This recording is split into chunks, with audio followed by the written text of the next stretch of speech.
बिस्मिल्लाहिर्रहमानिर्रहीम। अस्सलाम वालेकुम नाज़रीन, मैं हूं सलीम अख्तर और आप देख रहे हैं एस फूड RRC।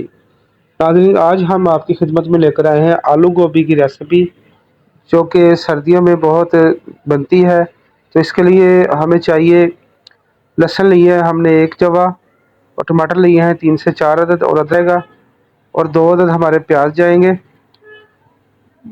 गोभी और आलू को हमने काट कर फ्राई कर लिया है, हल्का सा फ्राई कर लिया ऑयल के अंदर। तो अलग से हमने बर्तन में निकाल लिया है और बचे हुए ऑयल में हम ये अपने 2 प्याज जो हैं ये शामिल कर दिए हैं। इनको थोड़ा सा ब्राउन करेंगे। इसके अंदर डालेंगे 1.5 टीस्पून हल्दी पाउडर।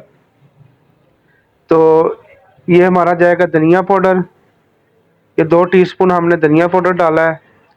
तो ये 5 से 7 मिनट में तैयार होने वाली रेसिपी है।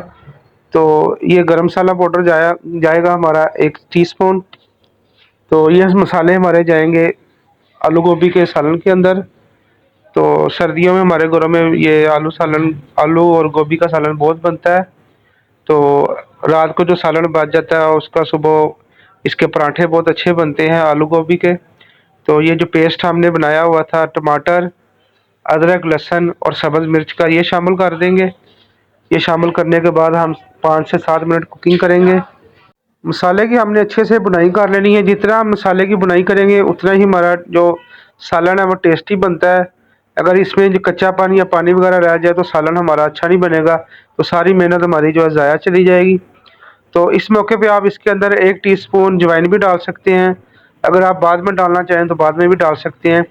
ये हमारी आलू गोभी है जो हमने फ्राई करके रखी हुई थी घी के अंदर। तो ये हम शामिल कर देंगे।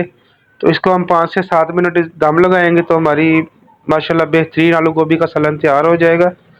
तो ये बहुत ही फ़ायदेमंद सब्ज़ी है। तो आप घर में बनाएं इस तरीके से, इंशाल्लाह आपको बहुत मज़ा आएगा। तो इसमें पानी वगैरह हम शामिल नहीं करेंगे।